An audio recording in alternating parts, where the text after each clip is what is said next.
حضرت مولانا الیاس رحمۃ اللہ علیہ جو تبلیغی جماعت کے بانیوں میں سے تھے، ان کے دل میں بڑی فکر تھی کہ جب انگریز نے بر صغیر پر قبضہ کر لیا تو بہت دیہاتوں میں ارتداد پھیل گیا، مرتد ہونا شروع ہو گئے لوگ۔ یہ بہت فکر میں رہتے تھے کہ یہ مسلمانوں کو ہو کیا رہا ہے، کلمہ کلمے کا لفظ پڑھنا نہیں جانتے تھے، یعنی اتنی جہالت پھیل رہی تھی۔ مدارس ختم کر دیے تھے انگریز نے، سارے تباہ و برباد کر دیا تھا مدرسوں کو۔ تو یہ بہت فکر، یہ راتوں کو اٹھ کے پریشان، نیند اڑ جاتی تھی ان کی کہ بھئی کیا کروں میں۔ تو بہت کبھی ان کا خیال آتا کہ میں بھی مدرسہ بناؤں، تو پھر یہ سوچتے کہ مدرسے میں تو محدود لوگ آتے ہیں نا، محدود بچے ہوتے ہیں، محدود لوگ ہوتے ہیں، اتنی بڑی قوم جو اتنے لاکھوں لوگ ہیں ہندوستان کے، جس میں پاکستان اور بنگلہ دیش بھی تھا، ان کے ایمان کو کیسے بچایا جائے؟ نہ پیسے ہیں، نہ وسائل ہیں، حکومت برطانیہ کی ہے، وہ تو اسلام کو نہیں پسند کرتا تھا۔ تو اتنا درد تھا ان کے دل میں، ان کی سوانے میں لکھا ہے کہ راتوں کو نیندیں اڑ جایا کرتی تھی ان کے اہل خانہ بتاتے چہل قدمی کر رہے ہوتے تھے رات کو، پوچھتے کیا کہہ رہے ہیں یہ ہمارے یعنی مسلمانوں کا ہوگا کیا، یہ تو سب اسلام سے دور ہو جائیں گے، اس کو کیسے روکا جائے؟ تو اللہ نے ان کے ذہن میں یہ ترکیب ڈالی کہ بھائی کوئی الگ سے مدرسہ بنانے کی ضرورت نہیں ہے، کوئی انسٹیٹیوٹ بنانے کی، یہ روایتی طریقے ہیں جو صدیوں سے آ رہے ہیں، چلتے رہیں گے۔ عوام میں کوئی بہت بڑا کام کرنا چاہیے۔ اور ان کے ذہن میں یہ بات آئی کہ جس چیز پہ انسان کا جان، مال اور وقت لگتا ہے، انسان کے دل میں اسی کی قدر آتی ہے۔ صحابہ کرام کی جان بھی لگی،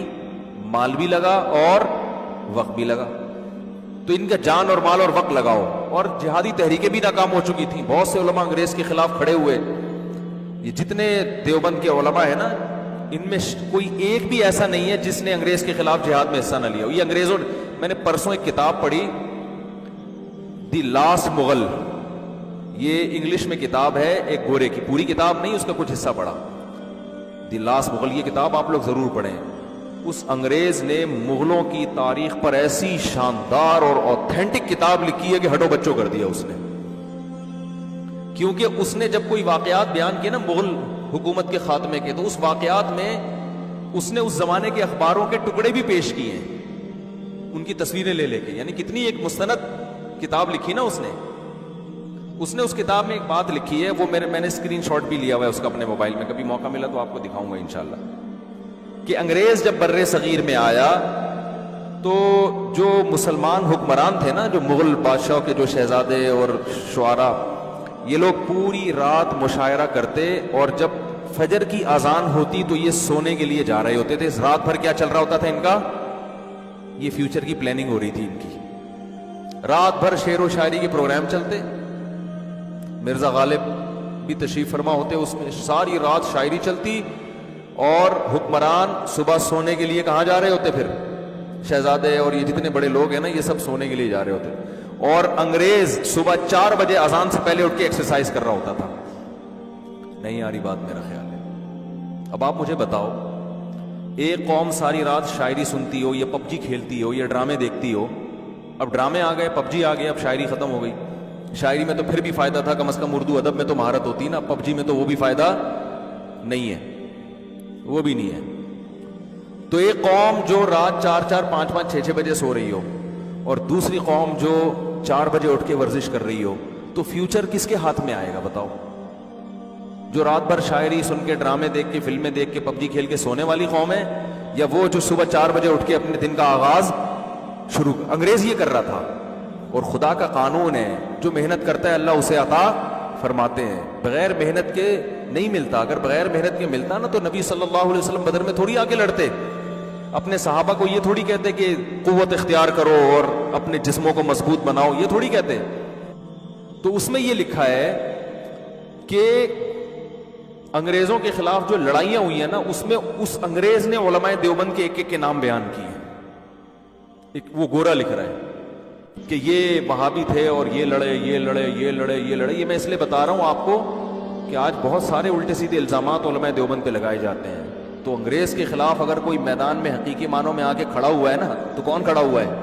یہ وہی جن کو صوفی کہا جاتا ہے، جن کو کہا جاتا ہے یہ بس چٹائیوں پہ بیٹھ کے اللہ اللہ کرنے والے تھے، یہ چٹائیوں پہ بھی بیٹھتے تھے اور میدان جنگ میں گھوڑوں پہ بھی بیٹھتے تھے۔ تو جب وہ جہادی تحریکیں ناکام ہو گئی، کیونکہ مسلمانوں نے حقیقی معنوں میں ساتھ نہیں دیا، انگریز اتنا ذہن بنا چکا تھا کہ بغاوتیں ہو رہی تھی، اپنے ہی لوگ بغاوت کر لیتے تھے۔ سید احمد شہید رحمۃ اللہ علیہ کی تحریک تھی، شاہ اسماعیل شہید رحمۃ اللہ علیہ شہید ہوئے، یہ سب اپنوں کی بغاوتوں سے ہوئے ہیں، مل جاتے تھے، پیسوں میں بک جاتے تھے مسلمان۔ تو اللہ کے فیصلے تو اجتماعی سطح پہ ہوتے ہیں نا، قوم صحیح ہوگی تو فیصلے ہوں گے، دو چار افراد کے صحیح ہونے سے تھوڑی ہوتا ہے۔ تو حضرت مولانا الیاس رحمۃ اللہ علیہ نے جب دیکھ لیا نا یہ سب کچھ کیا ہو گیا ہے ناکام، تو اب ایک حل تو یہ کہ مسلمانوں کو ایسے ہی چھوڑ دو، کہ ایسے ہی نہیں چھوڑا جا سکتا۔ اتنا درد تھا، اتنی فکر تھی، راتوں کو اٹھ کے نیند خراب ہو جاتی تھی، اور ہماری نیند خراب ہوتی ہے، کوئی پیسے نہیں واپس کر رہا، کوئی مسئلہ ہے وہاں، کوئی جو ہے نا، ان کی نیندیں خراب کیوں ہو رہی ہیں کہ بھائی یہ بر صغیر کے مسلمان تو سارے کافر ہو جائیں گے، یہ تو اسلام سے دور ہو جائیں گے۔ تو دینی مدارس کافی نہیں ہے اس فتنے کو کنٹرول کرنے کے لیے، وہ اپنا کردار تو ادا کر رہے ہیں مگر یہ کافی نہیں ہے۔ تو انہوں نے کیا کیا کہ لوگوں سے کہا، جا کے منتیں کی، دیہاتیوں کی، پاؤں پکڑے کہ بھائی کچھ وقت ماحول تبدیل کرو، اللہ کی راہ میں نکلو، کلمہ سیکھ لو، کچھ موٹی موٹی ایمان کی باتیں سیکھ لو۔ اور اس کا ایسی اللہ نے، چونکہ اخلاص بہت تھا، ایسی برکت دی ہے کہ توقعات سے زیادہ اللہ نے اس کام کو مقبولیت دی۔ ویڈیو کے نیچے سبسکرائب کے بٹن پہ کلک کریں، بیل کے آئیکن پہ کلک کیجئے تاکہ ہر نئی ویڈیو کی نوٹیفیکیشن آپ کو مل جائے۔